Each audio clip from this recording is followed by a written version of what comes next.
Namah Shivaya. He is Anant. He was there when there was nothing.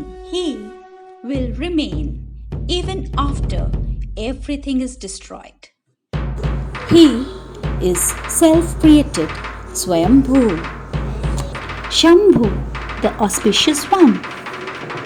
He is all-known Gurudev, the Adi Yogi, and yet the innocent Bholinath. He is the great God Mahadev, Maheshwar, Parameshwar, even Rameshwar. He is known as Ashutosh, the one who is easily pleased and fulfills all wishes. He is Nirmal, Nischal, and Nirakar. He is the salvaging, halahal devouring Nilakant and roaring Rudra. The fearsome Bhalanetra, the one who has an eye in the forehead. He is Jatadhari, Gangadhar. He is Mahamrityunjay, Mahakal, the Lord of Time. Vishwanath, the Master of the Universe. Pashupati, the Lord of all living beings. Omkar, the creator of Om. And also the eternal, graceful Nataraja, dancing to the rhythm of his tambour. He may be addressed by over 1,000 names. However, they all lead to the same supreme consciousness. Like how all rivers and streams merge into the ocean and become one. He is that nothingness from which all creation manifests and into which all creation disintegrates. According to the legend, in the Shiva Puran, once there rose an argument between Brahma and Vishnu as to who amongst the two was the greatest of all. Soon the verbal duel took the form of a major power tussle to assert their supremacy over the other. As the creator of the universe, Brahma declared himself to be the all-powerful, second to none, while Vishnu, as the preserver, proclaimed his superiority over Brahma. It was indeed a war of egos, where both refused to succumb, to accept the other as an equal in stature. They were ready to battle it out. Horrified of the consequences of such a celestial combat, the other gods requested Shiva to intervene. To make them realize the futility of their fight, Shiva suddenly assumed the form of a huge unending column of fire between Brahma and Vishnu.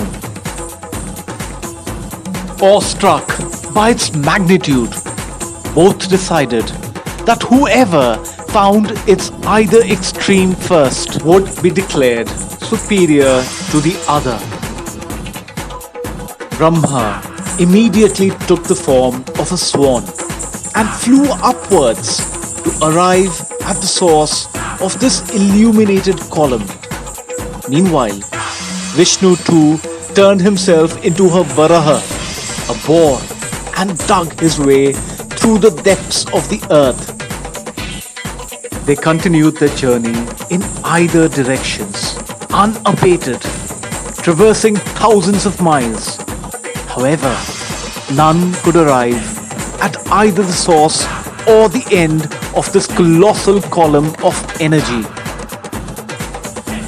At one point, Brahma, on his unending journey upwards, came across a Ketaki flower, gently drifting down. Upon inquiring its source, the flower revealed that it had been placed at the top of the column as an offering. In his desperation to prove his power, Brahma decided to end his futile search by requesting the flower to lie on his behalf. The Ketaki flower agreed to become a false witness of Brahma, having conquered the peak of the blazing column. This, an angry Shiva suddenly emerged from the column and revealed his true self. Fuming with rage at Brahma's dishonesty, he cursed him that he would never be worshipped again. The Ketaki flower also met a similar fate and was thus banned as an offering for worship. Since this was on the 14th day of the dark half of the month of Phagun, when Shiva had first manifested himself in the form of the Linga, the day is considered auspicious and celebrated as Mahashivaratri.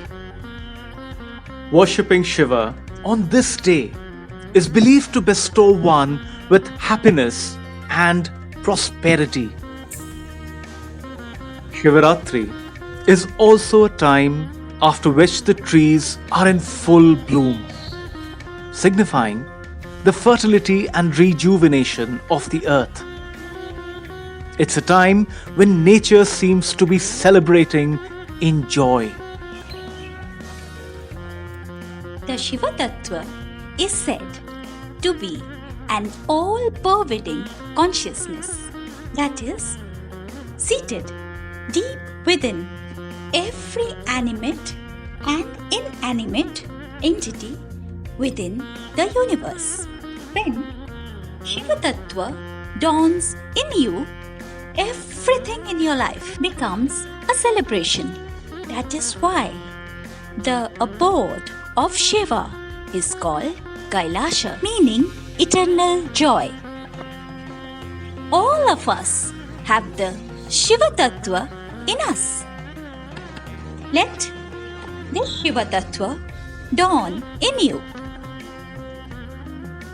Celebrate being you.